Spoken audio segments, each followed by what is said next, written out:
ಸಾರ ಪರಮಾಗಮದ ಮೇಲೆ ಆಚಾರ್ಯ ಶ್ರೀ ಅಮೃತಚಂದ್ರ ದೇವ ವಿರಚಿತ ಆತ್ಮಖ್ಯಾತಿ ಟೀಕೆ ಮಧ್ಯದೊಳಗು ದಿಶೆ ಬಂದಿರುವಂಥ ಕಲಶಗಳ ಮೇಲೆ ರಾಜಮಂತ್ರಿ ಪಾಂಡೆಯವರು ಬರೆದಿರುವ ಬಾಲಬೋಧಿನಿ ಟೀಕೆಯ ಸ್ವಾಧ್ಯಾಯ ನಡೆದಿದ್ದೇವೆ. ನಿರ್ಜರ ಅಧಿಕಾರದ 8ನೇ ಮಂಗಲಮಯ ಕಲಶಿದೆ. ಏಕಜ್ಞಾಯಕ ಭಾವನಿರ್ಭರಮಃ ಸ್ವಾದಂ ಸಮಾಸಾದಯನ್ ಸ್ವಾದಂ ದ್ವಂದ್ವಮಯಂ ವಿಧಾತುಮಸಃ ಸ್ವಾಂ ವಸ್ತುವೃತ್ತಿಂ ವಿದನ್ ಆತ್ಮಾತ್ಮಾನುಭವಾನುಭಾವವಿವಶೋ ಭೃಷದ್ವಿಶೇಷೋದಯಂ ಸಾಮಾನ್ಯಂ ಕಲಯನ್ ಕಿಲೈಷ ಸಕಲಂ ಜ್ಞಾನಂ ನಯತೇಕತಾಂ.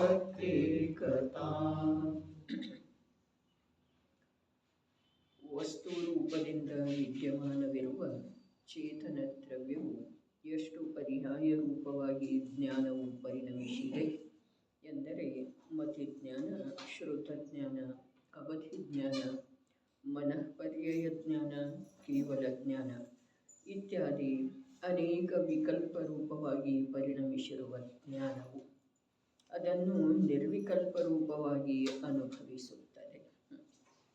ಅನೇಕ ಭೇದ ರೂಪವಾಗಿ, ವಿಕಲ್ಪ ರೂಪವಾಗಿ ಅರ್ಥಾತ್ ಭೇದ ರೂಪವಾಗಿ ಪರಿಣಮಿಸಿರುವಂಥ ಯಾವ ಜ್ಞಾನಿದೆ ಆ ಜ್ಞಾನ ನಿರ್ವಿಕಲ್ಪ ರೂಪವಾಗಿ ತನ್ನನ್ನು ಅನುಭವ ಮಾಡ್ತಿದ್ದಾರೆ. ಭಾವಾರ್ಥವು ಈ ಪ್ರಕಾರವಿದೆ. ಯಾವ ಪ್ರಕಾರ ಉಷ್ಣತೆ ಮಾತ್ರವೇ ಅಗ್ನಿ ಇದೆ, ಆದುದರಿಂದ ದಾಸ್ಯ ವಸ್ತುವನ್ನು ದಹಿಸುತ್ತ ದಾಸ್ಯದ ಆಕಾರವಾಗಿ ಪರಿಣಮಿಸುತ್ತದೆ. ಆದುದರಿಂದ ಜನರಿಗೆ ಇದು ಕಾಷ್ಠದ ಅಗ್ನಿ ಇದೆ, ಹೊಟ್ಟಿನ ಅಗ್ನಿ, ತೃಣದ ಅಗ್ನಿ ಇದೆ ಎಂಬ ಬುದ್ಧಿಯು ಉತ್ಪನ್ನವಾಗುತ್ತದೆ. ಆದರೆ ಅವೆಲ್ಲ ವಿಕಲ್ಪಗಳು ಅಸತ್ಯವಿವೆ. ಅಗ್ನಿಯ ಸ್ವರೂಪದ ವಿಚಾರ ಮಾಡಿದ ಮೇಲೆ ಉಷ್ಣತೆಯು ಮಾತ್ರವೇ ಅಗ್ನಿ ಇದೆ, ಏಕರೂಪವಿದೆ. ಕಾಷ್ಠ, ಹೊಟ್ಟು, ತೃಣಗಳು ಅಗ್ನಿಯ ಸ್ವರೂಪವಲ್ಲ. ಅದೇ ಪ್ರಕಾರ ಜ್ಞಾನವು ಚೇತನಾ ಪ್ರಕಾಶ ಮಾತ್ರವಿದೆ. ಸಮಸ್ತ ಜ್ಞೇಯ ವಸ್ತುಗಳನ್ನು ತಿಳಿಯುವ ಸ್ವಭಾವವಿದೆ. ಆದುದರಿಂದ ಸಮಸ್ತ ಜ್ಞೇಯ ವಸ್ತುಗಳನ್ನು ತಿಳಿಯುತ್ತ ಜ್ಞೇಯಾಕಾರವಾಗಿ ಪರಿಣಮಿಸುತ್ತದೆ. ದೃಷ್ಟಾಂತ ಹೇಳಿದರು.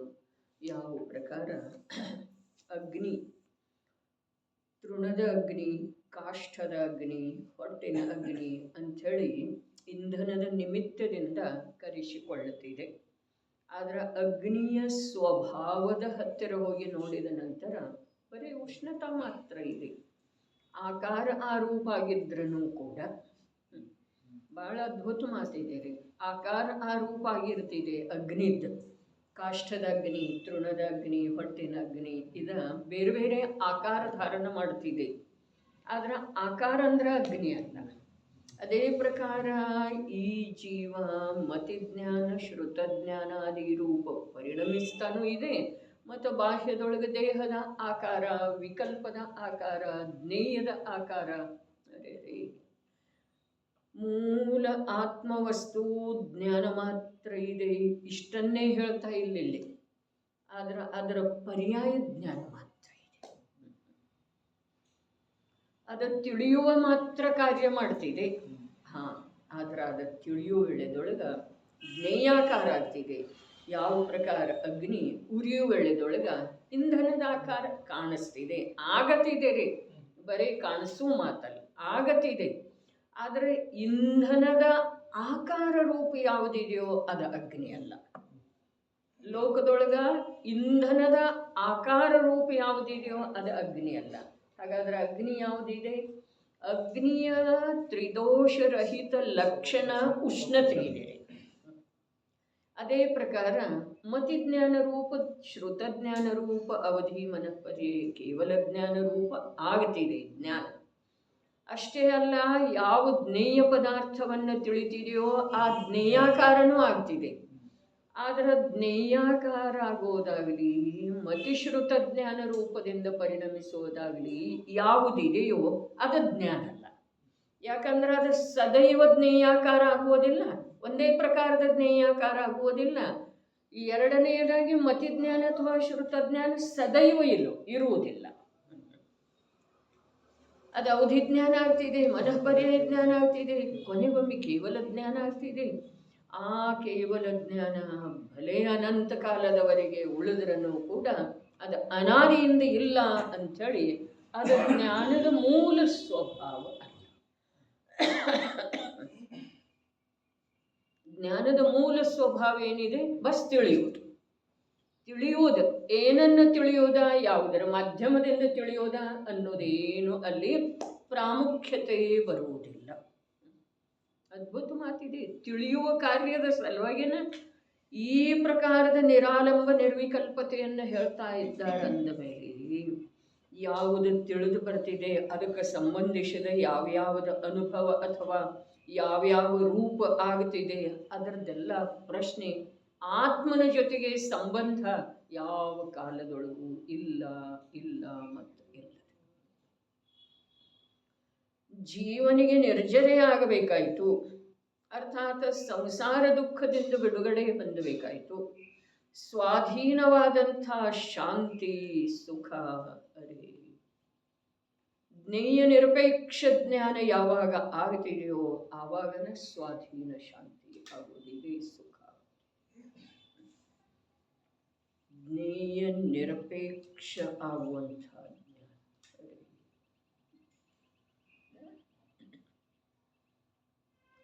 ಅನ್ಯ ಜ್ಞೇಯಗಳಿಂದಂತೂ ನಿರಪೇಕ್ಷ ಇದೇನೇ ಇದೆ.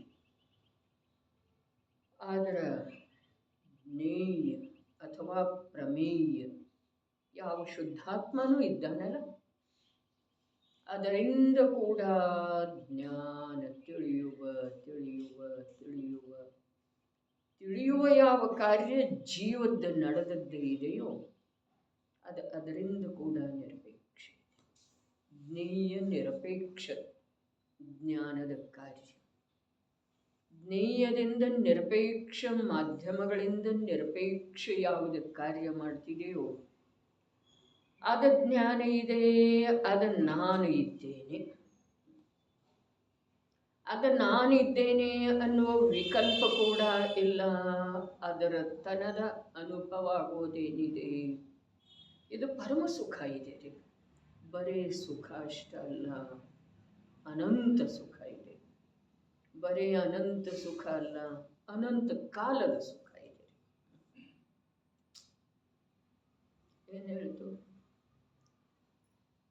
ಜ್ಞೇಯ ನಿರಪೇಕ್ಷ ಯಾವ ತಿಳಿಯುವ ಕಾರ್ಯ, ಮಾಧ್ಯಮ ನಿರಪೇಕ್ಷ, ಶಾಸ್ತ್ರದ ಮಾಧ್ಯಮದಿಂದ, ಮನಸ್ಸಿನ ಮಾಧ್ಯಮದಿಂದ, ಇಂದ್ರಿಯದ ಮಾಧ್ಯಮದಿಂದ. ಅರೆ ಚಕ್ಷು ಇಂದ್ರಿಯದ ಮಾಧ್ಯಮದಿಂದ ವೀತರಾಗ ರೂಪವನ್ನು ನೋಡ್ತಿದೆಯಲ್ಲ, ಚಕ್ಷು ಇಂದ್ರಿಯದ ಮಾಧ್ಯಮದಿಂದ ಯಾವ ವೀತರಾಗ ರೂಪವನ್ನು ನೋಡ್ತಿದೆಯೋ ಅದು ಪರದ ಪರ್ಯಾಯ ಇದೆ.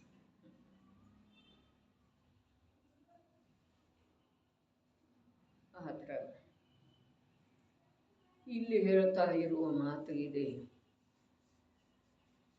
ಯಾವುದರದೇ ಅಗ್ನಿ ಇದ್ರನೂ ಕೂಡ, ಅರ್ಥಾತ್ ಯಾವುದರದಲ್ಲವೇ ಅಲ್ಲ, ಅದು ಇಂಧನದ ಅಗ್ನಿ ಇಲ್ಲ. ಹಿಂದೊಂದ್ಸಲ ಪಂಚಾಸ್ತಿಕಾಯದೊಳಗ ಸ್ವಾಧ್ಯಾಯ ನಡೆಯುವಳದೊಳಗೆ ದೃಷ್ಟಾಂತ ಬಂದಿತ್ತು. ಇನ್ನು ಚಿನ್ನದ ಸರ ಇದೆ, ಬಳೆ ಇದೆ, ಚಿನ್ನದ್ದನ ಇದೆ, ಚಿನ್ನ ಸ್ವಯಂ ಆ ಆಕಾರ ರೂಪ ಆಗಿದೆ. ಆದ್ರೆ ಆ ಬಳೆ ಅಂದ್ರೆ ಚಿನ್ನಲ್ಲ, ಸರ ಅಂದ್ರೆ ಚಿನ್ನಲ್ಲ, ಕುಂಡಲ ಅಂದ್ರೆ ಚಿನ್ನಲ್ಲ, ಚಿನ್ನದ್ದನ ಇದೆ ಅಲ್ಲ.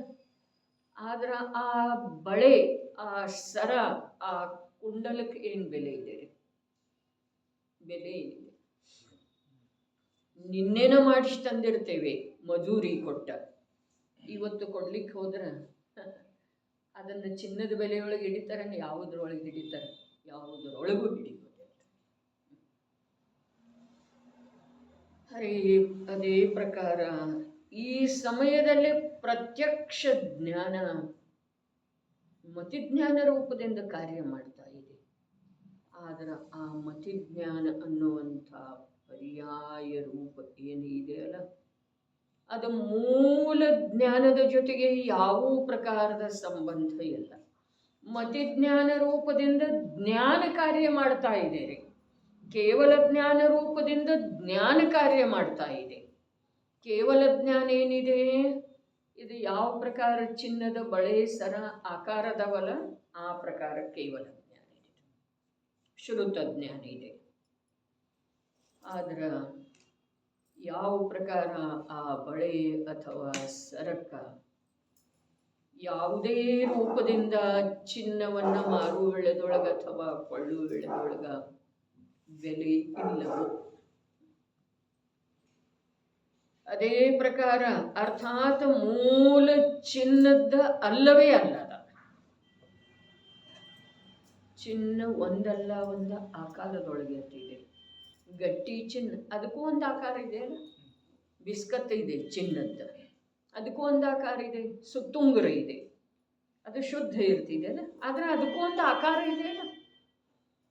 ಅದೇ ಆಕಾರದೊಳಗ ಟಂಕಾದಿಗಳ ಬೆರಕೆ ಏನಿದೆ ಅದಂತೂ ಚಿನ್ನ ಅಲ್ಲವೇ ಅಲ್ಲ.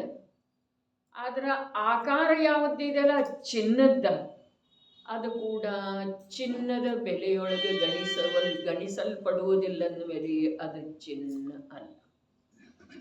ಅದೇ ಪ್ರಕಾರ ಕರ್ಮದ ನಿಮಿತ್ತದಿಂದ, ಜ್ಞಾನಾವರಣೀಯ ಕರ್ಮದ ಕ್ಷಯೋಕ್ಷಮದ ನಿಮಿತ್ತದಿಂದ, ಉದಯದ ನಿಮಿತ್ತದಿಂದ ಯಾವ ಜ್ಞಾನದ ಕಾರ್ಯ ಮತಿಜ್ಞಾನ ಶ್ರುತಜ್ಞಾನ ಅಥವಾ ಕುಮತಿಜ್ಞಾನಕ್ಕೂ ಶ್ರುತಜ್ಞಾನಾದಿಗಳ ಆಗ್ತವೋ ಅವಂತೂ ಜ್ಞಾನದ ಶ್ರೇಣಿಯೊಳಗೆ ಬರುವುದೇ ಇಲ್ಲ.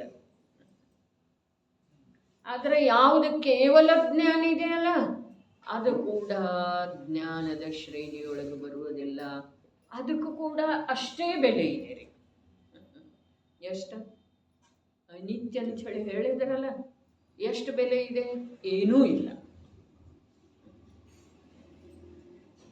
ಹಾಗಾದ್ರೆ ಆ ಏನೂ ಯಾವುದರ ಬೆಲೆ ಇಲ್ಲವೋ ಅಂಥ ಕೇವಲ ಜ್ಞಾನ ಉತ್ಪನ್ನ ಆಗುವ ಸಲುವಾಗಿ ಅನಂತ ಕಾಲದವರೆಗೆ ಕೇವಲ ಜ್ಞಾನ ಕೇವಲ ಜ್ಞಾನ ಕೇವಲ ಜ್ಞಾನ ರೂಪದ ಪರ್ಯಾಯಗಳ ಪ್ರಕಟ ಆಗುವ ಸಲುವಾಗಿ ಅಥವಾ ಕೇವಲ ಜ್ಞಾನ ರೂಪದಿಂದ ಪರಿಣಮನ ಆಗುವ ಸಲುವಾಗಿ ಜ್ಞಾನ ಕೇವಲ ಜ್ಞಾನ ಆಗೋಕ್ಕಿಂತ ಮುಂಚೆ ಕೂಡ ನಿರಾಲಂಬಿ ನಿರ್ವಿಕಲ್ಪ ಜ್ಞಾನದ ಅನುಭವ ಮಾಡ್ತಾ ಇದೆ. ಕೇವಲ ಜ್ಞಾನ ಕೇವಲ ಜ್ಞಾನ ಕೇವಲ ಜ್ಞಾನ ರೂಪದಿಂದ ಪರಿಣಮಿಸುವ ಸಮಯದಲ್ಲಿ ಕೂಡ ಜ್ಞಾನ ನಿರ್ವಿಕಲ್ಪ ಜ್ಞಾನ ರೂಪದ ಅನುಭವ ಮಾಡ್ತಾ ಇದೆ. ಆದಿ ಮಧ್ಯ ಅಂತದೊಳಗ ಒಂದು ಜ್ಞಾನವೇ ಇದೆ, ನಿರ್ವಿಕಲ್ಪ ಅರ್ಥಾತ್ ಭೇದರಹಿತ.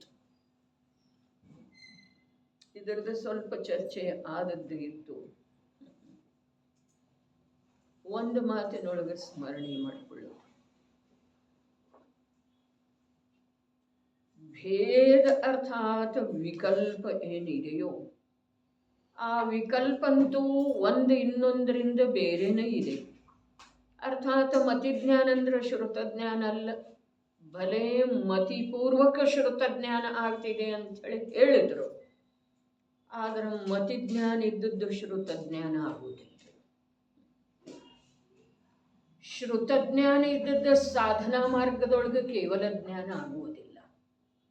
ಅರ್ಥಾತ್ ಒಂದು ಇನ್ನೊಂದರಿಂದ ಮತಿಜ್ಞಾನ ಮತ್ತು ಶ್ರುತಜ್ಞಾನ, ಶ್ರುತಜ್ಞಾನ ಮತ್ತು ಕೇವಲ ಜ್ಞಾನ, ಉಳಿದದ್ದು ಅವೆರಡು ಜ್ಞಾನದ್ದೇನಿಲ್ಲಿ ಸಾಧನಾ ಮಾರ್ಗದೊಳಗ ಯಾವುದೇ ಪ್ರಕಾರದ ವಿಶೇಷ ಅವುಗಳದ್ದು ಪಾತ್ರ ಇಲ್ಲ. ಮತಿಜ್ಞಾನ ಇದ್ದದ್ದು ಶ್ರುತಜ್ಞಾನ, ಶ್ರುತಜ್ಞಾನ ಇದ್ದದ್ದು ಕೇವಲ ಜ್ಞಾನ ಆಗುವುದಿಲ್ಲ. ಮತಿಜ್ಞಾನವೇ ಬೇರೆ, ಶ್ರುತಜ್ಞಾನವೇ ಬೇರೆ, ಕೇವಲ ಜ್ಞಾನವೇ ಬೇರೆ. ಅವಧಿ ಮನಃ ಪರ್ಯಾಯ ಜ್ಞಾನಗಳಂತೂ ಬೇರೆನ ಅದಾವ. ಅವು ಪರಸ್ಪರ ಒಂದು ಇನ್ನೊಂದರಿಂದ ಬೇರೆ ಅದಾವ್ರಿ. ಏನು ಹೇಳ್ತು? ಮತಿಜ್ಞಾನದಿಂದ ಶ್ರುತಜ್ಞಾನ ಆಗುವುದಿಲ್ಲ. ಲಕ್ಷ್ಯಕ್ಕೆ ಬರ್ಬೇಕ್ರಿ. ಮತಿಜ್ಞಾನದಿಂದ ಶ್ರುತಜ್ಞಾನ ಆಗುವುದಿಲ್ಲ. ಶ್ರುತಜ್ಞಾನದ ವ್ಯಾಖ್ಯಾ ಆಗಮದಲ್ಲಿ ಹೀಗೆ ಬರೋದು. ಹೇಗೆ ಬರೋದ? ಮತಿಪೂರ್ವಕಂ. ಮತಿಪೂರ್ವಕ ಯಾವುದಿದೆಯೋ ಅದು ಶ್ರುತಜ್ಞಾನ ಇದೆ. ಸೂತ್ರನ ಬಂತಲ್ಲ, ಯಾವುದು ಮತಿಪೂರ್ವಕ ಆಗ್ತಿದೆಯೋ ಅದು ಶ್ರುತಜ್ಞಾನ. ಅದೇ ಪೂರ್ವಕ ಅಂತಂದ್ರೆ ಏನು? ಅದನ್ನು ಉತ್ಪನ್ನ ಮಾಡುವುದಿಲ್ಲ. ಹಾಗಾದ್ರೆ ಪೂರ್ವಕ ಅಂತಂದ್ರೆ ಏನ? ಅದು ಆಗೋಕ್ಕಿಂತ ಮುಂಚೆ ಅದಿರ್ತಿದೆ, ಅದರದ ಜ್ಞಾನ ಮಾಡಿಸಿದಾರ್ರಿ. ಅದರಿಂದ ಇದಾಗ್ತಿದೆ, ಹೀಗೆ ಮಾತನೇ ಇಲ್ಲ. ಯಾವಾಗ ಕೇವಲ ಜ್ಞಾನ ಆಗ್ತಿದೆ ಅಲ್ಲ, ಆ ಕೇವಲ ಜ್ಞಾನದ ಸಮಯದ ಮುಂಚಿನ ಸಮಯದೊಳಗೆ ಯಾವುದಿರ್ತಿದೆ? ಶ್ರುತಜ್ಞಾನನೇ ಇರ್ತಿದೆ ರೀ. ಆದರೆ ಶ್ರುತಜ್ಞಾನದಿಂದ ಕೇವಲ ಜ್ಞಾನ ಆಗಲಿಲ್ಲ. ಹಾಗಾದ್ರೆ ಈ ಮತಿಪೂರ್ವಕ ಶ್ರುತಜ್ಞಾನ ಅಂತ ಹೇಳಿದ್ರೆ ಆ ಶ್ರುತಜ್ಞಾನಕ್ಕೆ ಮತಿಜ್ಞಾನ ಸ್ವಲ್ಪ ಕೂಡ ಕಾರಣ ಇಲ್ಲ. ಅಲ್ಲಿ ಕಾರಣ ಕಾರ್ಯ ಸಂಭವಿಸುವುದಿಲ್ರಿ. ಕಾರಣ ಕಾರ್ಯ ಎಲ್ಲಿ ಸಂಭವಿಸ್ತಿದೆ? ಜ್ಞಾನ ಕಾರಣ, ಮತಿಜ್ಞಾನ ಕಾರ್ಯ. ತಿಳಿತಾ ಇದೆ? ಮತಿಜ್ಞಾನ ಪೂರ್ವಕ ಶ್ರುತಜ್ಞಾನ ಆಗ್ತಿದೆ ಅನ್ನುವ ಕಥನ ಆಗಮದಲ್ಲಿ ಇದ್ರೂ ಕೂಡ ಅಲ್ಲಿ ಪೂರ್ವಕದ ಅರ್ಥ ಏನಿದೆ? ಅದಕ್ಕಿಂತ ಮೊದಲು ಅದಿತ್ತು. ಕಾರಣ ಕಾರ್ಯ ಇಲ್ಲ. ಮತಿಜ್ಞಾನದ ಕಾರಣದಿಂದ ಶ್ರುತಜ್ಞಾನ ಆಗುವುದಿಲ್ಲ, ಶ್ರುತಜ್ಞಾನದ ಕಾರಣದಿಂದ ಕೇವಲ ಜ್ಞಾನ ಆಗುವುದಿಲ್ಲ. ಕಾರಣ ಕಾರ್ಯ ಎಲ್ಲಿದೆ? ಜ್ಞಾನ ಏನಿದೆ ಅದ ಕಾರಣ ಇದೆ, ಕೇವಲ ಜ್ಞಾನ ಏನಿದೆ ಅದಕ್ಕೆ ಕಾರ್ಯ ಇದೆ, ಬಸ್. ಹಾಗಾದ್ರೆ ಕೇವಲ ಜ್ಞಾನದ ಕಾರಣ ತ್ರಿಕಾಲಿ ಜ್ಞಾನ ಇರುವ ವೇಳೆದೊಳಗ ಅಲ್ಲಿ ಶ್ರುತಜ್ಞಾನವನ್ನೇ ಅಲ್ಲಿ ಸೇರಿಸೋದ್ರಿ.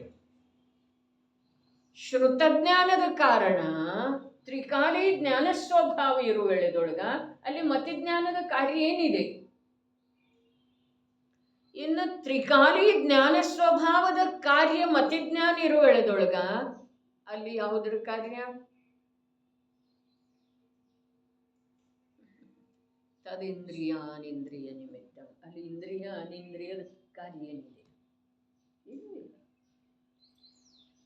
ಇಂದ್ರಿಯ ಅನಿಂದ್ರಿಯಗಳನ್ನಂತೂ ಅವು ಪರ ಇದ್ದ ಕಾರಣ ಬಿಟ್ಬಿಡೋಣ. ಪರ ಅದವೇನು? ಸ್ವದವರವ. ಇಂದ್ರಿಯ ಮತ್ತು ಮನಸ್ಸು ಸ್ವದವೇನು? ಪರ ಅದವು,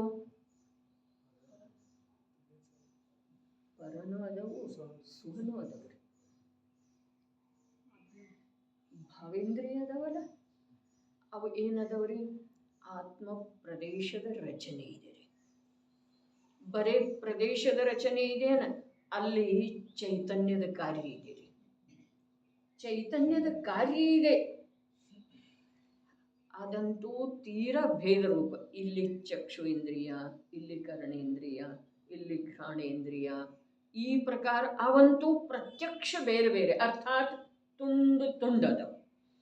ಪ್ರದೇಶ ಸಾಪೇಕ್ಷ ಚೈತನ್ಯ ಶಕ್ತಿ ಅಷ್ಟೇ ಪ್ರದೇಶದೊಳಗರೆ ಇಲ್ಲಿಂದ ಕಾಣುವುದಿಲ್ಲರಿ. ಇದನ್ನು ಮುಚ್ಚಿದ ನಂತರ ಇಲ್ಲಿಂದ ಕಾಣುವುದಿಲ್ಲ, ಇಲ್ಲಿಂದ ಕಾಣುವುದಿಲ್ಲ. ಇಲ್ಲಿಂದ ಕಾರ್ಯ ಮಾಡುವಂಥ ಚೈತನ್ಯದ ಪ್ರದೇಶದೊಳಗೆ ಯಾವ ಸಾಮರ್ಥ್ಯ ಇದೆಯಲ್ಲ ಅದಕ್ಕಷ್ಟ ಸೀಮಿತ ಇದೆ. ಆದ್ರ ಈ ಮತಿಜ್ಞಾನ ಏನಿದೆಯಲ್ಲ ಇದು ಆತ್ಮನ ಸರ್ವ ಪ್ರದೇಶದೊಳಗೆ ವ್ಯಾಪ್ತ ಇರುವಂಥ ಜ್ಞಾನ ಗುಣದ ಒಂದು ಸಮಯದ ಪರ್ಯಾಯ ಇದೆ. ತಿಳಿತೇನಿಲ್ರಿ? ಹಾಗಾದ್ರೆ ಅದೇನಿದೆ, ಮತಿಜ್ಞಾನ ಏನಿದೆ ಅದು ಜ್ಞಾನ ಗುಣದ ಕಾರಣದಿಂದ ಆಗಿರುವಂಥ ಕಾರ್ಯ ಇದೆ. ಕೇವಲ ಜ್ಞಾನ ಏನಿದೆ ಅದು ಜ್ಞಾನ ಸ್ವಭಾವದ ಕಾರಣದಿಂದ ಆಗಿರುವಂಥ ಕಾರ್ಯ ಇದೆ. ಆ ಕಾರ್ಯಗಳಿಗೆಲ್ಲ ಕಾರಣ ಜ್ಞಾನ ಸ್ವಭಾವ ಇದೆ ವಿನಃ ಆ ಕಾರ್ಯಗಳು ಒಂದಿನ್ನೊಂದಕ್ಕೆ ಕಾರಣ ಇಲ್ರಿ. ತಿಳಿತೇನಿಲ್ರಿ? ಆ ಕಾರ್ಯಗಳ ಒಂದು ಇನ್ನೊಂದಕ್ಕೆ ಕಾರಣ ಇಲ್ಲ. ಹೀಗಿರೋ ವೇಳೆದೊಳಗ ಯಾವುದ ನಿರ್ವಿಕಲ್ಪ ಅಭೇದ ಜ್ಞಾನ ಇದೆಯೋ ಮತಿಜ್ಞಾನದ ಸಮಯದೊಳಗೂ ಕೂಡ ಆ ನಿರ್ವಿಕಲ್ಪ ಅರ್ಥಾತ್ ಭೇದ ರಹಿತ ಯಾವ ಜ್ಞಾನ ಇದೆ ಆ ಜ್ಞಾನವನ್ನು ಅದೇ ಮತಿಜ್ಞಾನದ ಮೂಲಕ ಸ್ವೀಕಾರ ಮಾಡುವುದು. ಯಾವ ಶ್ರುತಜ್ಞಾನದ ಸಮಯದೊಳಗ ಯಾವ ಅಭೇದ ರೂಪದ ತ್ರಿಕಾಲಿ ಜ್ಞಾನ ಸ್ವಭಾವ ಕಾರಣ ಇದೆಯೋ ಆ ಕಾರಣದ ಸ್ವೀಕಾರವನ್ನ ಶ್ರುತಜ್ಞಾನದೊಳಗೆ ಮಾಡುವುದು. ಹಾಗಾದ್ರೆ ಶ್ರುತಜ್ಞಾನ ಉಳಿತೇನದ ಜ್ಞಾನನ ಐತ್ರೆ. ತ್ರಿಕಾಲಿ ಯಾವ ಅಖಂಡ ಜ್ಞಾನ ಇದೆ, ಭೇದರಹಿತ ವಿಕಲ್ಪರಹಿತ, ಅದರೊಳಗೆ ಭೇದ ಇಲ್ಲವೇ ಇಲ್ಲರಿ. ಭೇದರಹಿತ ವಿಕಲ್ಪರಹಿತ ಯಾವ ಜ್ಞಾನ ಜ್ಞಾನ ಜ್ಞಾನ ಎಲ್ಲಿದೆ ಅದ? ಆತ್ಮನ ಸರ್ವ ಪ್ರದೇಶದೊಳಗೆ ಯಾವ ಜ್ಞಾನಗುಣ ವ್ಯಾಪ್ತ ಇದೆಯೋ ಆ ವ್ಯಾಪ್ತ ಇರುವಂತಹ ಜ್ಞಾನಗುಣದ ಪ್ರತಿ ಸಮಯದ ಪರ್ಯಾಯ ಇದೆ. ಅದು ಮತಿಜ್ಞಾನ ರೂಪಿ ಇದೆ, ಶ್ರುತಜ್ಞಾನ ರೂಪಿ ಇದೆ, ಬಸ್ ಜ್ಞಾನ ರೂಪಿ ಇದೆ ರೀ. ಬಸ್ ಜ್ಞಾನ ರೂಪ ಇದೆ. ಇಷ್ಟಕ್ಕ ಮುಗಿಲಿಲ್ಲಿದ. ಹಾಗಾದ್ರೆ ಮತ್ತೇನಿದೆ? ಮತ್ತೇನಿದೆ ಅಂತಂದ್ರ ಮತಿಜ್ಞಾನ ಶ್ರುತಜ್ಞಾನ ಅಥವಾ ಅದಂತೂ ಇಲ್ಲ, ಅದರ ಜ್ಞಾನದ ಪರ್ಯಾಯ ಕೂಡ ಇಲ್ಲ. ಅಂದ್ರೆ ಏನ ಅಂದ್ರ ಉತ್ಪನ್ನ ಧ್ವಂಸಿ ಭೇದ ಅದರಲ್ಲಿ ಇಲ್ಲ. ತಿಳಿತಾ ಇದೆ ಅಂದ್ಕೊಳ್ತೇನ್ರಿ. ಅಖಂಡ ಯಾವ ಜ್ಞಾನ ಇದೆ, ಅಭೇದ ಯಾವ ಜ್ಞಾನ ಇದೆ, ಮತಿಶ್ರುತ ಅವಧಿ ಮನಃಪರ್ಯಯ ಕೇವಲ ರೂಪದಿಂದ ಆಗುವಂಥ ಸಾಮರ್ಥ್ಯ ಅರ್ಥಾತ್ ಕಾರಣ ರೂಪದ ಯಾವ ಜ್ಞಾನ ಇದೆ ಆ ಜ್ಞಾನ ಮತಿಶ್ರುತ ರೂಪಂತೂ ಇಲ್ಲವೇ ಇಲ್ಲ. ತಿಳಿತಾ ಇದೇನ್ರಿ? ಮತಿಶ್ರುತಾದಿ ರೂಪಂತೂ ಇಲ್ಲವೇ ಇಲ್ಲ. ಮತ್ತೇನಿಲ್ಲ? ಮತಿಶ್ರುತಾದಿ ರೂಪ ಆಗುವಂಥ ಭೇದ ವಿಕಲ್ಪ ಆ ಜ್ಞಾನದೊಳಗೆ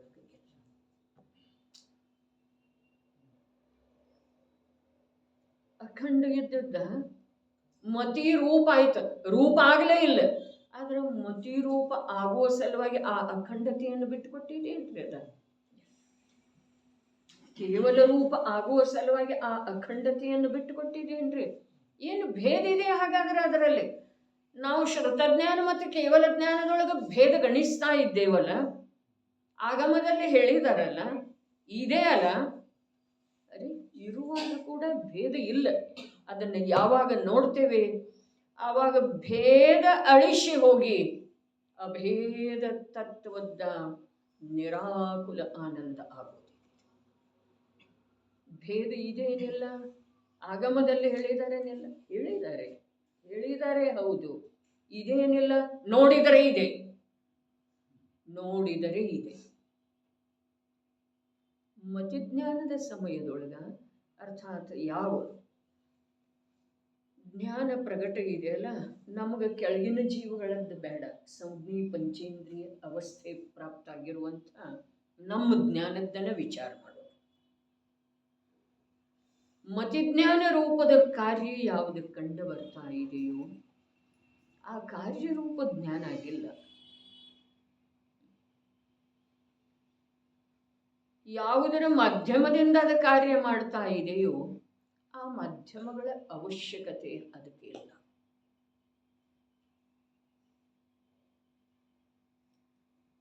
ಹಾಗಾದರೆ ಈಗ ಮತಿಜ್ಞಾನ ಶ್ರುತಜ್ಞಾನಗಳದ್ದಂತೂ ಭೇದ ಅಳಿಸೋದಿದೆ. ಮಿಥ್ಯಾತ್ವ ಸಮ್ಯಕ್ತ್ವದ ಭೇದವನ್ನು ಕೂಡ ಗೌನ ಮಾಡಿ ಅರ್ಥಾತ್ ಬಿಟ್ಟುಕೊಟ್ಟ.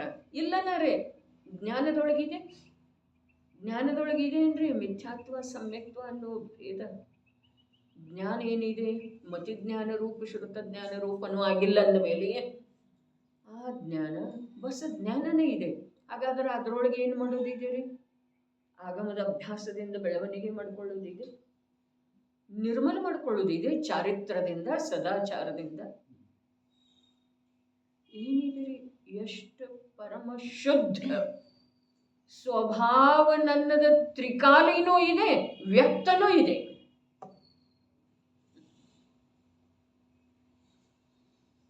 ಎಷ್ಟು ಪರನಿರಪೇಕ್ಷ,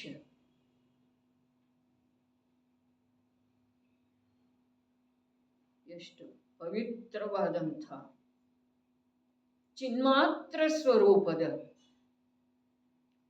ಜ್ಞಾನ ಅಥವಾ ಸ್ವಭಾವನಂತ ಇದೆಯೋ ಆ ಸ್ವಭಾವ ತ್ರಿಕಾಲಿ ಶುದ್ಧ ಇದೆ, ಬರೀ ವರ್ತಮಾನದೊಳಗೆ ಶುದ್ಧ ಆಗಿದೆ. ಇದು ಕಥನೆಲ್ಲ ನಪುಂಸಕತೆ ಅಂತ ಇದೆ.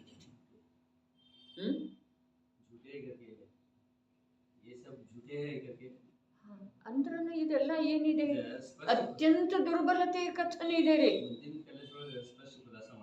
ಹಾ ಮಾಡವ್ರನ ರೀ. ಇದು ತಿಳಿದ ನಂತರ ಅದು ಬರೋದ್ರಿ. ಓದ್ರಿ. कोई आशंका करेगा कि ज्ञान तो ज्ञान मात्र है, ऐसे जो मति ज्ञान आदि पास भेद वे क्यों है? समाधान इस प्रकार है, जो ज्ञान की पर्याय है विरुद्ध तो कुछ नहीं, वस्तु का ऐसा ही सहज है। पर्याय मात्र विचारने पर मति आदि पास भेद विद्यमान है, वस्तु मात्र अनुभवने पर ಈಗ ನೀವು ಬರೋಕ್ಕಿಂತ ಮೊದಲು ಅದೇ ಚರ್ಚೆ ಆಗುತ್ತಿದೆ. ज्ञान मात्र है। हाँ ज्ञान अದೇ ಚರ್ಚೆ. विकल्प जितने हैं उतने समस्त झूठे हैं, क्योंकि विकल्प कोई वस्तु नहीं है, वस्तु तो ज्ञान मात्र है। कैसी है संवेदन व्यक्ति ದೃಷ್ಟಾಂತನೂ ಹೇಳಿದ್ದಿದೆ ಪಂಚಾಸ್ತಿಕಾಯದ ಕಥನ. ಈಗ ಪ್ರಾರಂಭದೊಳಗೆ ಅದುವೇ ಆದದ್ದಿದೆ, ಆದ್ರೆ ಮುಂದಿನ ಕಲಶದ ಆಧಾರದಿಂದೇನ ಆಗಿಲ್ಲ. ಈ ಕಲಶದಲ್ಲಿ ಏನು ಭಾವಾರ್ಥ ಹೇಳಿದರೆ ಅಲ್ಲಿ ಅದೆಲ್ಲ ಸ್ಪಷ್ಟನ ಅರ್ಥ ಇದೆ ರೀ ಅದರೊಳಗೆ. ಅರೆ ಯಾವುದು ಭೇದ ಇದೆಯೋ ಆ ಭೇದ ಮೂಲತಃ ವಸ್ತುವಿನೊಳಗೆ ಇಲ್ಲ. ಭೇದ ಮಾಡಲಿಕ್ಕೆನ ಬರುವುದಿಲ್ಲರಿ.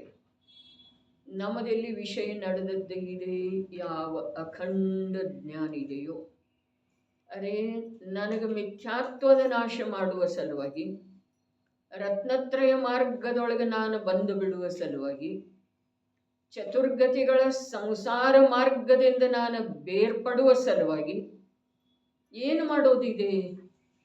ಏನೂ ಮಾಡೋದು ಬೇಕಾಗಿಲ್ಲ. ಯಾಕೆ ಅಂತಂದ್ರೆ ನಾನಂದ್ರೆ ಜ್ಞಾನ ಮಾತ್ರ ವಸ್ತು ಇದ್ದೇನೆ.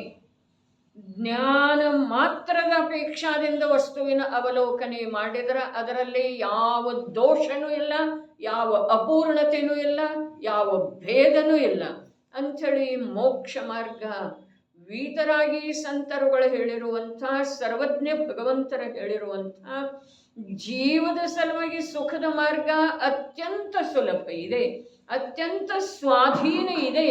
ಸಂಜ್ಞಿ ಪಂಚೇಂದ್ರಿಯ ಅವಸ್ಥೆಯವರೆಗೆ ಬಂದಿರುವಂಥ ಜೀವನಿಗೆ ಬಸ್ ಏನೂ ಮಾಡಬೇಕಾಗಿಲ್ಲ. ತನ್ನ ಸ್ವಭಾವದಲ್ಲಂತೂ ಏನು ಮಾಡಬೇಕಾಗಿಲ್ಲ, ವ್ಯಕ್ತ ಪರ್ಯಾಯದಲ್ಲಿ ಏನೂ ಮಾಡಬೇಕಾಗಿಲ್ಲ. ರಾಗಿದೆ ಅದು ಹೋಗೋದಿದೆ, ಮಿಥ್ಯಾತ್ವ ಇದೆ ಅದು ಹೋಗೋದಿದೆ, ಹೋಗೋದರೆ ಇರಲಿ ಇರೋದರೆ ಇರಲಿ, ಅನಾದಿ ಕಾಲದಿಂದಲೇ ಇರಲಿ, ಅದನ್ನು ನೀನು ನೋಡ್ತೀಯ. ಜೈನಾಚಾರ್ಯರ ಉಪದೇಶ ಇಷ್ಟ ಇದೆ, ನಿನ್ನ ನಿರ್ಬಾಧ ಶುದ್ಧ ಸ್ವಭಾವ ಏನಿದೆ ಅದನ್ನು ನೀನು ನೋಡು. ಮಿಥ್ಯಾತ್ವದ ನಾಶ ಮಾಡಲಿಕ್ಕೆ ಆ ಜ್ಞಾನದೊಳಗೆ ಮಿಥ್ಯಾತ್ವ ಎಲ್ಲಿದೆ? ಅಶುದ್ಧತೆ, ಕಷಾಯ, ವಿಷಯ ವಾಸನೆಯ ನಾಶ ಮಾಡಬೇಕಾದ್ರೆ ಆ ಜ್ಞಾನದೊಳಗೆ ಎಲ್ಲಿದೆ? ಬಹಳ ಅದ್ಭುತ ಮತ್ತು ಅತ್ಯಂತ ಪರಮಶುದ್ಧ ತತ್ವ. ಪರಮಶುದ್ಧ ತತ್ವ ಜೊತೆಯಲ್ಲಿ ಪರಿಪೂರ್ಣ ತತ್ವ ನಾನಿದ್ದೆ. ಕೇವಲ ಜ್ಞಾನ ಆದ್ಮೇಲೆ ಪರಿಪೂರ್ಣ ರೀ. 4 ಘಾತಿ ಕರ್ಮಗಳು ಹೊರಟು ಹೋದ ನಂತರ ಪರಿಪೂರ್ಣ, 8 ಕರ್ಮ ಹೊರಟು ಹೋದ ನಂತರ ಪರಿಪೂರ್ಣ ಅಲ್ಲ. ಪರಿಪೂರ್ಣ ಇರುವುದರಿಂದನ ಆ ಘಾತಿ ಕರ್ಮದ ಅಭಾವ ರೂಪದ ಪರಿಪೂರ್ಣತೆ ಅಥವಾ ಅಘಾತಿ ಕರ್ಮದ ಅಭಾವ ರೂಪದ ಪರಿಪೂರ್ಣತೆ ಪ್ರಗಟ ಆಗೋದಿದೆ. ಇರುವುದರಿಂದನ ಪರಿಪೂರ್ಣತೆ ಇರುವುದರಿಂದನ, ಅರೆ ಇರುವುದರಿಂದನ ಪ್ರಗಟ ಆಗೋದಿದೆ. ಆದರೆ ಯಾರಿಗೆ? ಯಾರು ಅದನ್ನು ನೋಡ್ತಾರೋ, ಯಾರು ಅದರ ಸ್ವೀಕಾರ ಮಾಡ್ತಾರೋ, ಯಾರು ಅದನ್ನು ನಿಷ್ಪಕ್ಷ ರೂಪದಿಂದ ಒಪ್ಪಿಕೊಳ್ತಾರೋ, ಹೌದ್ರಿ ನೀವು ಹೇಳೋದ ಆದ್ರೆ ಅನ್ನೋದು ಯಾರಲ್ಲಿ ಇಲ್ಲವೋ ಅವರಿಗೆ ಏನ ಪರಿಪೂರ್ಣ ಇದೆ. ಪರಿಶುದ್ಧ ಇದೆ ಮತ್ತು ಪರಿಪೂರ್ಣ ಇದೆ. ಏನು ಸ್ವತತ್ವ. ಜ್ಞಾನ ಮಾತ್ರ ವಸ್ತು. ಅರೆ, ನನ್ನಲ್ಲೇ ಜ್ಞಾನವನ್ನು ಹೊರತುಪಡಿಸಿ ಬೇರೆ ಏನೂ ಇಲ್ಲ. ನನಗೆ ಕೇವಲ ಜ್ಞಾನ ಆಗುವ ಅವಶ್ಯಕತೆ ಇಲ್ಲ. ನನ್ನಲ್ಲೇ ಮತಿಜ್ಞಾನ ಇಲ್ಲವೇ ಇಲ್ಲ. ಹಾಗಾದರೆ ನನ್ನಲ್ಲೇನಿದೆ? ಬಸ್ ಜ್ಞಾನ ಇದೆ. ಜ್ಞಾನ ಇದೆ. ಜ್ಞಾನದ ಸ್ವೀಕಾರದಿಂದ ಪರಮ ಸುಖ ಇದೆ. ಜ್ಞಾನದ ಸ್ವೀಕಾರದಿಂದ, ಪರಿಪೂರ್ಣತೆಯ ಸ್ವೀಕಾರದಿಂದ ಪರಮ ನಿರಾಕುಲತೆ ಇದೆ. ವ್ಯಗ್ರತೆ ಎಲ್ಲ ಬಿಟ್ಟು ಏನಾದರೂ ಮಾಡೋದೇ ಇರ್ತಿತ್ತು ಅಂತಂದ್ರೆ ಅದು ವಸ್ತುನ ಅಲ್ಲ. ಯಾವುದು ಪರಿಪೂರ್ಣ. ಮತ್ತು ಅಲ್ಲಿಂದ ಇಲ್ಲಿಯವರೆಗೆ ಮಾಡಿದ್ದಿದ್ದೇನಿಲ್ಲ. ನಿಗೋಧದಿಂದ ಇಲ್ಲಿಯವರೆಗೆ ಮಾಡಿದ್ದಿದ್ದೇನು? ಆದದ್ದೇ ಇದೆ. ಮಾಡಿದ್ದಿದ್ದೇನು? ಆದದ್ದೇ ಇದೆ. ಆದದ್ದೇ ಇದೆ. ಆದ್ರೆ ಆ ಆಗುವಿಕೆಯೊಳಗ ಇನ್ನು ಇಲ್ಲಿಂದ ಆಗುವಿಕೆಯೊಳಗ ಏನಿದೆ? ಎಂಥ ವ್ಯತ್ಯಾಸ? ಆಮೂಲಾಗ್ರ ವ್ಯತ್ಯಾಸ ಇದೆ. ನಿಗೋಧದಿಂದ ಹಿಡಿದು ಇಲ್ಲಿಯವರೆಗೆ ಏನು ಬಂದಿದ್ದೇವೆ, ಅಲ್ಲಿ ಏನು ಮಾಡಿದ್ದೇವೆ ಅನ್ನೋದು ಮಾತನೇ ಇಲ್ಲ. ಸ್ವಯಂ ಆಗಿದೆ, ಆಗಿದೆ, ಆಗಿದೆ. ಭಾವಕಲಂಕದ ಪ್ರಚುರತೆ ಬಿಟ್ಟು ಹೋಗಿದ್ದೇನೆ. ಅದನ್ನು ನಾವು ಬಿಟ್ಟಿಲ್ಲ. ಬಿಟ್ಟು ಹೋಗಿದೆ. ಯಾರು ಬಿಟ್ಟು ಹೋಗಿದೆ? ಯಾಗ ಬಿಟ್ಟು ಹೋಗಿದೆ? ಯಾಗನ್ನೂ ಮಾತನೇ ಇಲ್ಲ. ಆ ಪರ್ಯಾಯದ ಯೋಗ್ಯತೆ. ಹಾಗಾದರೆ ಈಗೇನು ಮಾಡೋದಿದೆ? ಈಗ ಯಾವುದು ಪ್ರಗಟ ಇದೆಯೋ ಅದರ ಮೂಲಕ ತ್ರಿಕಾಲಿ ಸ್ವಭಾವ ನನ್ನದು ಹೀಗಿದೆ. ನಿರ್ಬಾಧ ಇದೆ, ನಿಷ್ಕಲಂಕ ಇದೆ, ನಿರ್ವಿಕಲ್ಪ ಇದೆ, ಭೇದರಹಿತ ಇದೆ, ಪರಿಪೂರ್ಣ ಇದೆ. ಈ ಪ್ರಕಾರ ಧೈರ್ಯದಿಂದ, ವೀರದಿಂದ ಸ್ವೀಕಾರ ಮಾಡೋದಿದೆ. ಅಲ್ಲೇನು ಧೈರ್ಯ ಬೇಕಿರಲಿಲ್ಲ. ಇಲ್ಲಿಯವರೆಗೆ ಬಂದೇವಲ್ಲ, ಹೊಡೆತ ತಿಂದು, ಜಾರಿ ಬಿದ್ದು, ಮತ್ತೆ ಎದ್ದು, ಮತ್ತೆ ಪ್ರಯತ್ನ ಮಾಡಿ, ಏನೇನೋ ಮಾಡಿ ಇಲ್ಲಿ ತನಕ ಬಂದಿದ್ದೇವ್ರಿ. ಬಂದಿದ್ದೇವೆ ಅಥವಾ ಇಲ್ಲ? ಇನ್ನೇನು ಮಾಡೋದಿದೆ? ಇನ್ನು ಇಲ್ಲಿ ತನಕ ಬಂದಿರುವಂಥ ನನ್ನ ಅವಸ್ಥೆಯೊಳಗ ಯಾವ ಪರಿಪೂರ್ಣ ಶಕ್ತಿ ಇದೆಯೋ ಅದರದ್ದು ಸ್ವೀಕಾರ ಮಾಡೋದಿದೆ, ನಂಬೋದಿದೆ, ಶ್ರದ್ಧೆ ಮಾಡೋದಿದೆ. ಅದರ ಸಲುವಾಗಿ ಮೋಕ್ಷ ಮಾರ್ಗ ಯಾವುದಕ್ಕಂದ್ರು ಸಮ್ಯಕ್ ದರ್ಶನ ಜ್ಞಾನ ಚಾರಿತ್ರಾಣಿ ಮೋಕ್ಷ ಮಾರ್ಗ. ಹೇಗೆ ನೀನು ಇದ್ದೀಯೋ ಹಾಗೆ ಶ್ರದ್ಧೆ ಮಾಡು. ಹೇಗೆ ದೇಹ ಇದೆಯೋ ಹಾಗೆ ಶ್ರದ್ಧೆ ಮಾಡು. ಅದು ಹೇಗಿದೆ? ಅದು ಜಡ ಇದೆ. ನಾಮಕರ್ಮದ ರಚನೆ ಇದೆ. ಪರಮಾಣುಗಳದ್ದ ಸ್ಕಂಧ ರೂಪದ ಅವಸ್ಥೆ ಇದೆ. ಒಳಗಡೆ ನೋಡಿದರೆ ಏನೇನೋ ಮಲಿನತೆ ಇದೆ. ಆದ್ರೆ ಅದನ್ನ ಆ ರೂಪದಿಂದ ನೀನು ಶ್ರದ್ಧೆ ಮಾಡೋದು, ಅದನ್ನ ಆ ರೂಪದಿಂದ ನೀನು ತಿಳಿಯೋದು, ಅದನ್ನ ಆ ರೂಪ ಇದೆ ಅಂಥೇಳಿ ಅದರಿಂದ ನೀನು ವಿಮುಖ ಆಗೋದು, ಬಿಟ್ಕೊಡು. ಯಾಕೆ ಅಂತಂದ್ರೆ ನಿನಗೆ ಅದರದ ಅವಶ್ಯಕತೆ ಇಲ್ಲ, ಜರೂರಿ ಇಲ್ಲ. ಅದು ಪುದ್ಗಲ ಪರಮಾಣುಗಳ ಸ್ಕಂದ ರೂಪದ ಅವಸ್ಥೆ ಇದೆ. ನಾಮಕರ್ಮದಿಂದ ರಚನೆ ಆದದ್ದು ಇದೆ. ಅನೇಕ ಪ್ರಕಾರದ ಮಲಿನ ವಸ್ತುಗಳಿಂದ ನಿರ್ಮಿತ ಇದೆ. ಮಲಿನ ವಸ್ತುಗಳ ಅದರಲ್ಲೇ ಇದ್ದಾವೆ. ಹೊರಗಡೆ ಇಟ್ಟಿರುವಂತಹ ವಸ್ತು ಮಿಠಾಯಿ, ಲಡ್ಡು, ಅದನ್ನು ಬಾಯೊಳಗೆ ಹಾಕಿ ಜಗಿದ ನಂತರ ಅದನ್ನು ಮತ್ತೆ ಹೊರಗೆ ತೆಗೆದು ನೋಡಿದರೆ ಅದು ಎಂಥದ್ದಿದೆ ರೀ? ಎಂಥದ್ದಿದೆ? ಬೇಡ. ಬಾಯೊಳಗೆ ಹಾಕಿ ಅರೆ जिस देह के संयोग में जो वस्तु पल भर आएगी वह भी मलिन मलमूत्रमय दुर्गंधमय हो जाए, किंतु रह इस देह में निर्मल रहा जो आत्मा वह ध्येय है, श्रद्धेय है, वसनीय भी वह आत्मा. ಹೇಳಿದಲ್ಲ, ತುತ್ತು ಇದೆ, ಏನೋ ಹಳ್ಳ ಬಂತು, ಕರ್ರಂತು. ಅದನ್ನು ಉಗಿದ ನಂತರ ಅದನ್ನು ನೋಡುವ ಮನಸ್ಸಾಗ್ತಿದೆ ಅಂತ.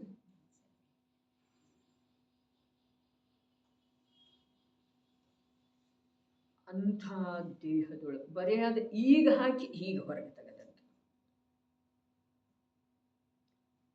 ಮತ್ತು ಸ್ವಲ್ಪ ಸಮಯದ ನಂತರ ಅದೇನೇನಾಗ್ತಿದೆ, ಕಫದ ಸ್ವರೂಪ ಎಂಥದ್ದಿದೆ, ಅದು ಒಳಗಿಂದ ಬಾಯಿಗೆ ಬಂತು ಅಂತಂದ್ರೆ ಎಷ್ಟೋ ತನಕ ಅದು ಬುದ್ಧಿಯೊಳಗೆ ನಮ್ಮ ಪರಿಣಾಮವನ್ನು ಕೆಡಿಸುವ ರೂಪದಿಂದ ಕಾರ್ಯ ಮಾಡ್ತಾ ಇರ್ತದೆ. ಕಹಿ ಬರ್ತಿದೆಯಲ್ಲ, ಕಫ ಪಿತ್ತ.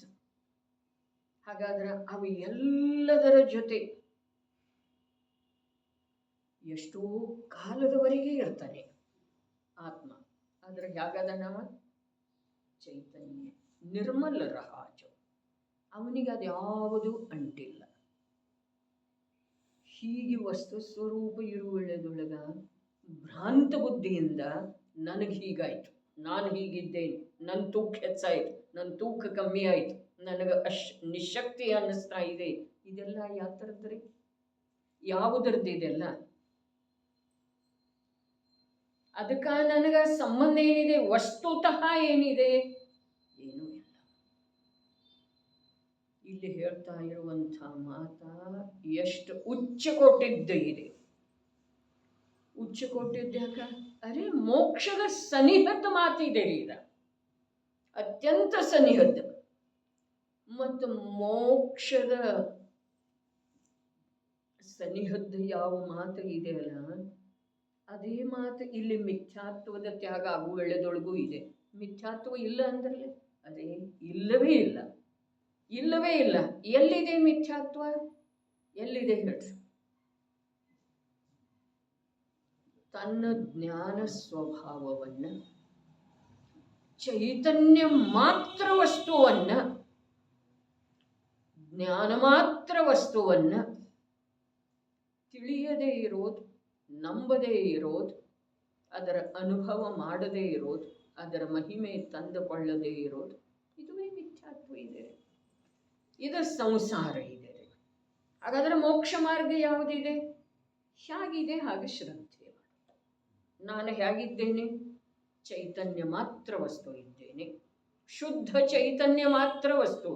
ಆ ಶುದ್ಧದ್ದನ್ನು ಇದೆಲ್ಲ ವ್ಯಾಖ್ಯಾ ಮಾಡಿದ್ದಾರೆ. ಯಾವುದ?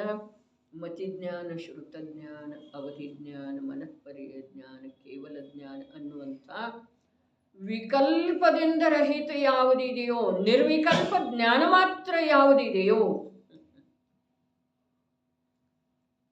ಅರೆ ಜ್ಞಾನಕ್ಕ ಮತಿಜ್ಞಾನ ಅಂಥೇಳಿ ಹೇಳೋದು ಕೂಡ ಕಲಂಕ ಇದೆ ಅಂತ ಮೇಲೆ, ಆ ಜ್ಞಾನ ಈ ಮನೆ ನಂದು, ಈ ದೇಹ ನಾನು, ಈ ಮಕ್ಕಳ ನನ್ನವರು, ಈ ಧನ ನಂದು, ನಾನು ದೇಹದ ಸಂರಕ್ಷಣೆ ಮಾಡ್ತೇನೆ, ನಾ ಪರದ ಸಂರಕ್ಷಣೆ ಮಾಡ್ತೇನೆ. ಇದೆಲ್ಲ ಜ್ಞಾನದ ಕಾರ್ಯ ಇದೆ. ಅದು ಯಾರ್ದ ಕಾರ್ಯ ಇದೆ? ಯಾರ್ದ ಕಾರ್ಯ ಇದೆ? ಇದಕ್ಕೆ ಜ್ಞಾನ ಅಂತಾರೆ.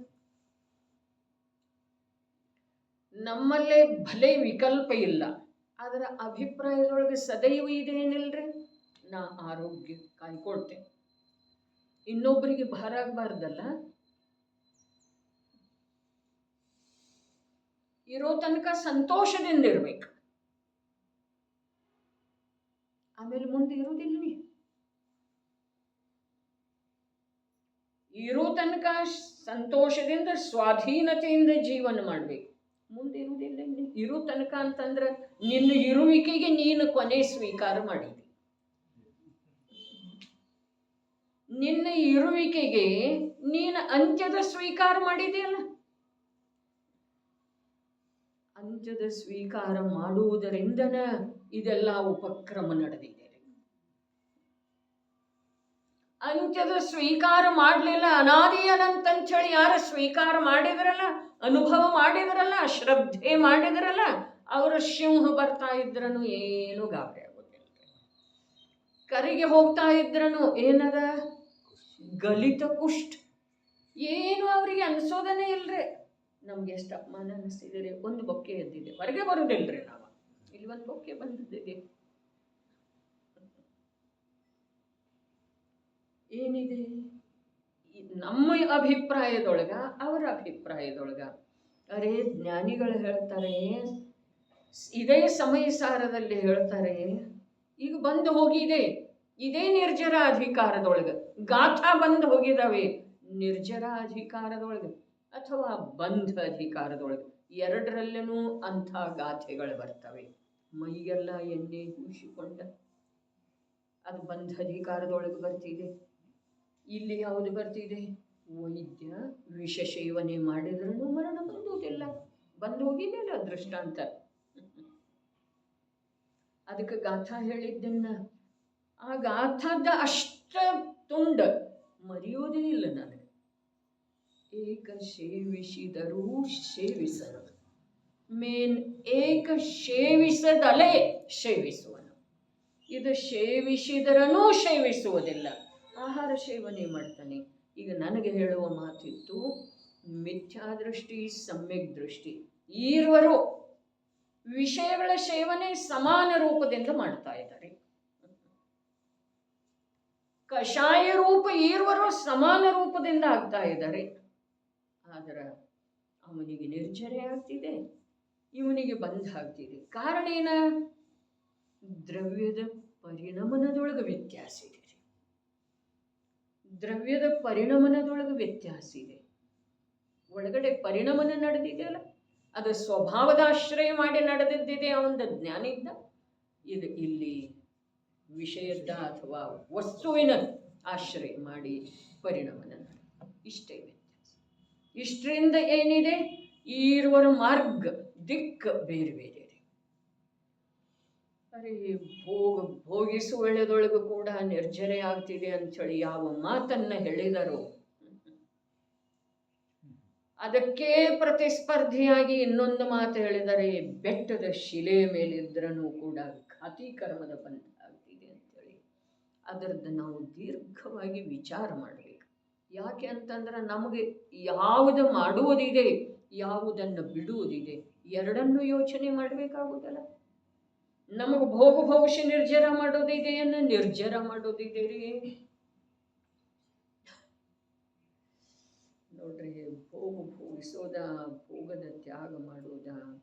ಅದೇ ಬಂತಲ, ಮುಕ್ತಿಪುರಿಗೆ ತೆರಳುವ ಗಾಡಿಯು ಸಿದ್ಧವಾಗಿಯೇ ನಿಂತುಕೊಂಡಿದೆ, ಹೊರಡುವುದಿದ್ದರೆ ಬೇಗ ಹೊರಡಿರಿ, ತಡ ಮಾಡಿದರೆ ದೊರಕಲಾರ. ಅಲ್ಲಿ ಹೇಳ್ತಾರೆ, ತ್ಯಾಗ ತ್ಯಾಗವೆಂದೆಲ್ಲ ಬೇಳುವರು, ತ್ಯಾಗವನಾರೂ ಅರಿಯಲಾರರು. ರಾಗ ದ್ವೇಷಗಳ ತ್ಯಾಗವಿಲ್ಲದೆ ಎಲ್ಲಿದೆ ಸತ್ಯ ತ್ಯಾಗವಾದರು?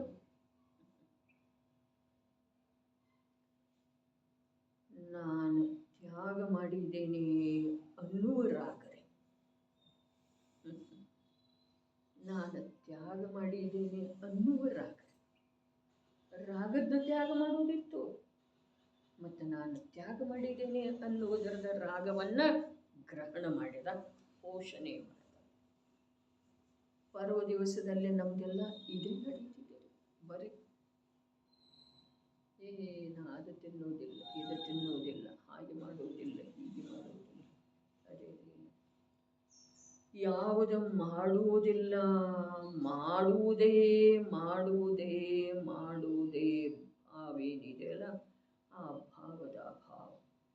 ಅಕರ್ತಾ ಸ್ವಭಾವದ ಜ್ಞಾತಾ ಸ್ವಭಾವದ ಸ್ವೀಕಾರ ಮಾಡುವ ಪ್ರಯತ್ನ ಒಂದು ಅಂಶ ಕೂಡ ಮಾಡಲಿಲ್ಲ ಅಂತಂದ್ರೆ ಆ ಸಚಿತ್ತ ತ್ಯಾಗದಿಂದ, ಆ ಲವಣಾದಿಗಳ ತ್ಯಾಗದಿಂದ, ಆ ಘೃತಾದಿಗಳ ತ್ಯಾಗದಿಂದ ನಿನ್ನ ಆತ್ಮನಿಗೆ ಬಂದಿರುವ ಲಾಭ ಏನು? ಕೂತು ಒಂದಿಷ್ಟು ವಿಚಾರ ಮಾಡಬೇಕು ಅಂಜುತಾಯಿ. ಅದೆಲ್ಲ ಮಾಡುವುದರಿಂದ ಏನು ಲಾಭ ನನ್ನ ಆತ್ಮನಿಗಾಯ್ತು? ಪೇಟೆ ಸುತ್ತಿ ಬಂದೆ, ದುಡ್ಡೆಲ್ಲ ಖಾಲಿ ಮಾಡ್ಕೊಂಡು ಬಂದೆ, ಆದರೆ ತಗೊಂಡೇನು? ಬುಟ್ಟಿಯಲ್ಲಿ ಏನಿದೆ, ಏನು ತಗೊಂಡಿದ್ದೇನೆ ಅನ್ನೋದು ನೋಡ್ಬೇಕಲ್ಲ. ಬ್ಯಾಗ್ ತಗೊಂಡು ಹೋಗಿದ್ದೇನ್ರಿ ಹೊಸ ದುಡ್ಡನ್ನು ತಗೊಂಡು ಹೋಗಿದ್ದೇನೆ, ದುಡ್ಡೆಲ್ಲ ಕೊಡ್ತಾ ಬರ್ತಾ ಇದ್ದೇನ್ರಿ, ವಸ್ತು ಏನು ತಗೊಂಡಿಲ್ಲ. ಹಾಗಾದ್ರೆ ಅದೆಲ್ಲ ಮಾಡಬಾರ್ದೇನ ಅನ್ನೋ ಪ್ರಶ್ನೆನೇ ಇಲ್ಲ.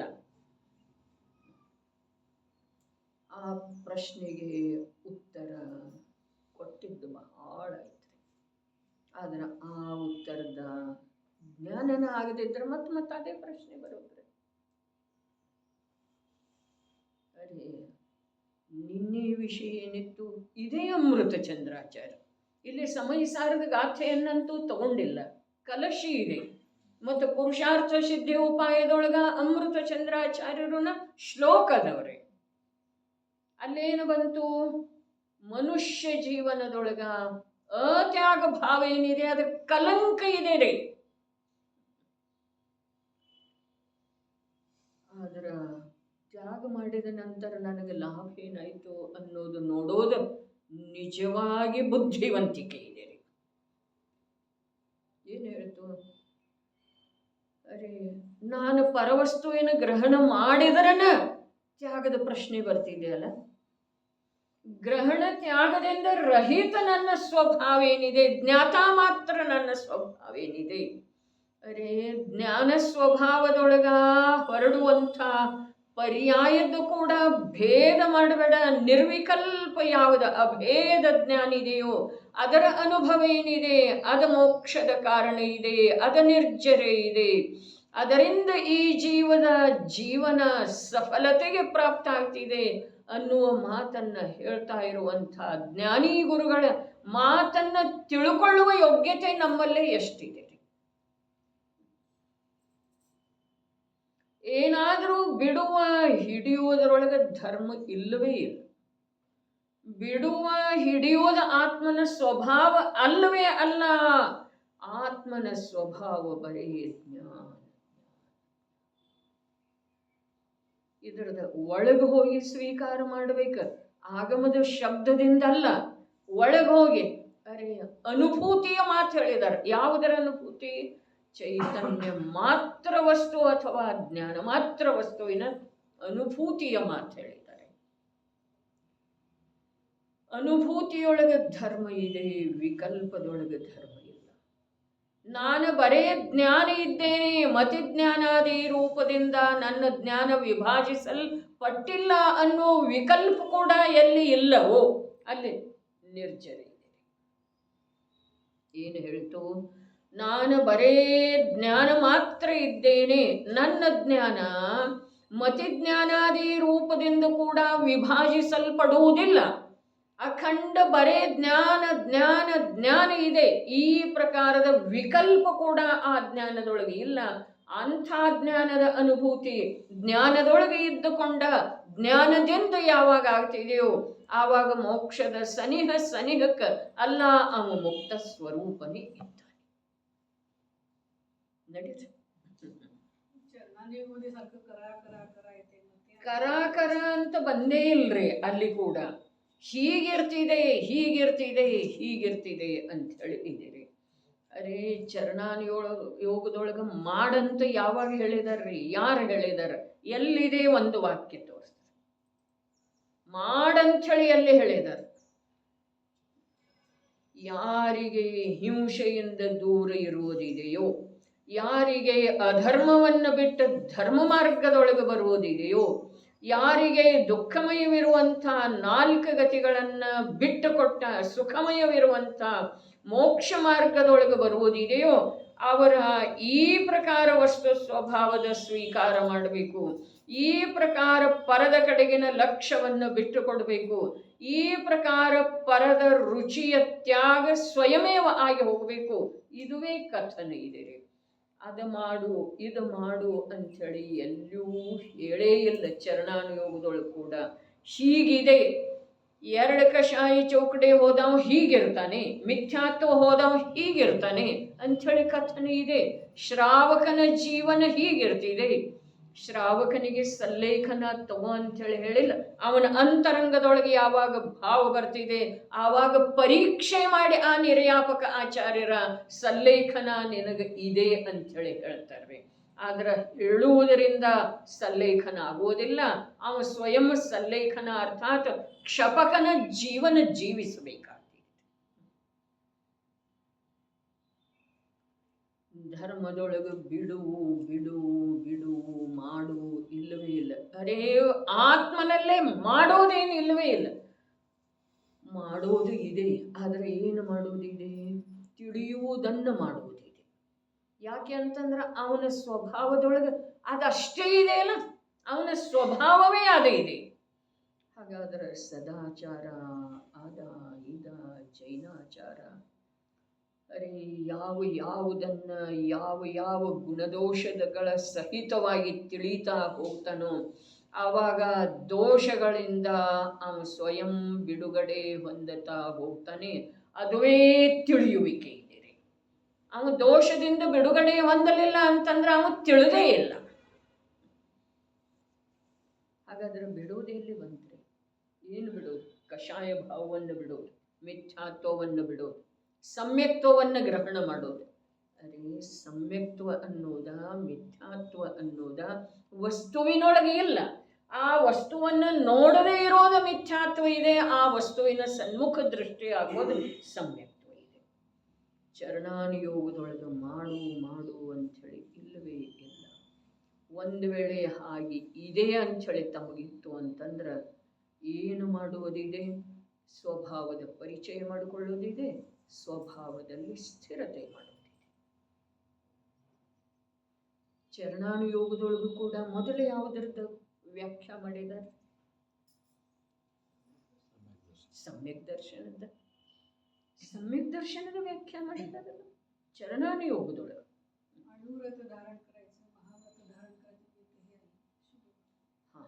ನೋಡ್ರಿ, ಅಣುವ್ರತ ಧಾರಣ ಮಾಡೋದ, ಮಹಾವ್ರತ ಧಾರಣ ಮಾಡೋದ, ಇದು ವ್ರತಗಳನ್ನು 12 ವ್ರತಗಳನ್ನು ಶ್ರಾವಕನು ಅಣುವ್ರತಗಳನ್ನು ಧಾರಣ ಮಾಡುವ ಭಾವೇನಿದೆ ಅದು ಶುಭ ಭಾವ ಇದೆ.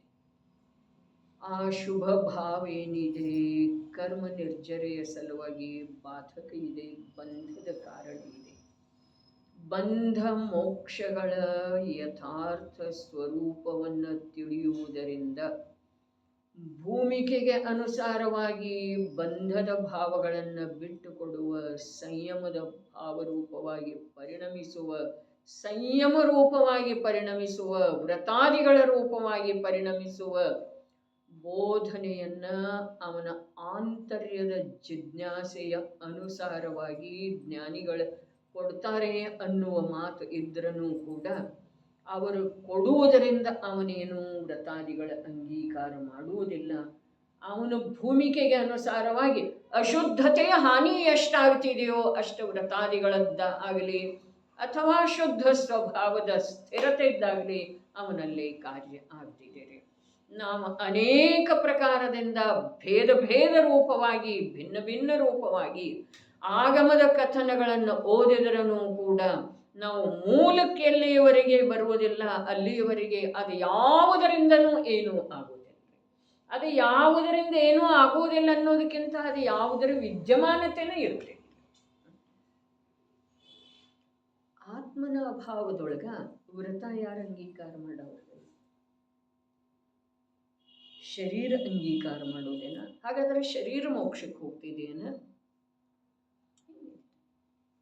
ಯಾವ ತತ್ವವನ್ನು ತಿಳಿದಿದನೋ ನಿಜವಾಗಿ ಯಾವ ತತ್ವವನ್ನು ತಿಳಿದಿದನೋ ಅದರ ಸಲುವಾಗಿ ಕೆಲವೊಂದು ಅವಿನಾಭೂತ ಸಂಬಂಧದವರೇ ಎಲ್ಲಿ ಜ್ಞಾನ ಇದೆಯೋ ನಿಯಮದಿಂದ ಅಲ್ಲಿ ವೈರಾಗ್ಯ ಇರ್ತಿದೆ. ಎಲ್ಲಿ ಜ್ಞಾನ ಇದೆಯೋ ಅಲ್ಲಿ ನಿಯಮದಿಂದ ಸುಖ ಇರ್ತಿದೆ. ಜ್ಞಾನ ಪ್ರಾಪ್ತ ಆದ ನಂತರ ಸುಖದ ಸಲುವಾಗಿ ಮತ್ತೇನಾರೇ ಮಾಡಬೇಕು ಈಗ ಮಾತ್ರ ಇಲ್ಲ. ಜ್ಞಾನ ಪ್ರಾಪ್ತ ಆದ ನಂತರ ವೈರಾಗ್ಯದ ಸಲುವಾಗಿ ಮತ್ತೇನಾರೇ ಮಾಡಬೇಕು ಈಗ ಮಾತ್ರ ಇಲ್ಲ. ಜ್ಞಾನದ ಈ ಕಡೆಯ ಮುಖ ಏನಿದೆಯಲ್ಲ ನಾಣ್ಯದ, ಜ್ಞಾನರೂಪಿ ನಾಣ್ಯದ ಇನ್ನೊಂದು ಮುಖ ಏನಿದೆಯಲ್ಲ ಅದು ವೈರಾಗ್ಯ ಇದೆ ರೀ. ಮತ್ತು ಎರಡೂ ಮುಖದೊಳಗ ಯಾವುದು ವ್ಯಾಪ್ತ ಇದೆಯಲ್ಲ ಅದು ಸುಖ ಇದೆ. ವೈರಾಗ್ಯ ದುಃಖ ರೂಪ ಇರುವುದಿಲ್ಲ, ಕಷ್ಟ ರೂಪ ಇರುವುದಿಲ್ಲ. ವ್ರತಾಂಗೀಕಾರ ಮಾಡೋದಂದ್ರೆ ಕಷ್ಟ, ಭಾಳ ಕಷ್ಟ. ಈಗ ಮಾತಿರುವುದಿಲ್ಲ. ಈಗ ಹೇಳಿತಲ್ಲ, ಯಾವ ತನ್ನನ್ನು ಕೇವಲ ಜ್ಞಾನದ ಪರ್ಯಾಯಗಳಿಂದ ಕೂಡ ರಹಿತ ಅಭೇದ ಅಖಂಡ ಪರಿಪೂರ್ಣ ಜ್ಞಾನ ಸ್ವರೂಪ ಚೈತನ್ಯ ಮಾತ್ರ ಅರೂಪಿ ತತ್ವವನ್ನಾಗಿ ಸ್ವೀಕಾರ ಮಾಡಿದನು. ಇದು ವಿಕಲ್ಪದ ಮಾತಿಲ್ಲ, ಶಬ್ದದ ಮಾತಿಲ್ಲ, ವಿಚಾರದ ಮಾತಿಲ್ಲ. ಆದರೆ ಆ ಪ್ರಕಾರ ಜ್ಞಾನದೊಳಗ ಶ್ರದ್ಧೆಯೊಳಗ ಯಾರಿಗೆ ಸ್ವೀಕಾರ ಆಗಿದೆ, ಅದರೊಳಗೆ ಯಾವನ ಜ್ಞಾನ ಶ್ರದ್ಧೆ ತೃಪ್ತ ಆಗಿದೆ, ಆ ಜೀವ ಎದುರಿಗೆ ಸಿಂಹ ಬಂದ್ರೂ ಗಾಬರಿ ಆಗೋದಿಲ್ಲ, ಶರೀರ ಕರಗಿ ಹೋದ್ರೂ ಚಿಂತೆ ಅವನಲ್ಲೇ ಉತ್ಪನ್ನ ಆಗೋದಿಲ್ಲ. ಸ್ವಪ್ನದೊಳಗೆ ಕೂಡ ಯಾರಾದರೂ ಬಂದು ತೋರಿಸಿ ಕೊಟ್ರೂ ಕೂಡ ಅದು ಅವನಿಗೆ ಕಾಣಿಸೋದನೇ ಇಲ್ಲ. ಕಾಣಿಸೋದಿಲ್ಲ ಅಂದ್ರೆ ಕುರುಡದನು, ಜ್ಞಾನ ಶೂನ್ಯದನು. ಅರೇ ಅದು ತನ್ನ ಸ್ವರೂಪವಾಗಿ ಕಾಣುವುದಿಲ್ರಿಪ್ಪ.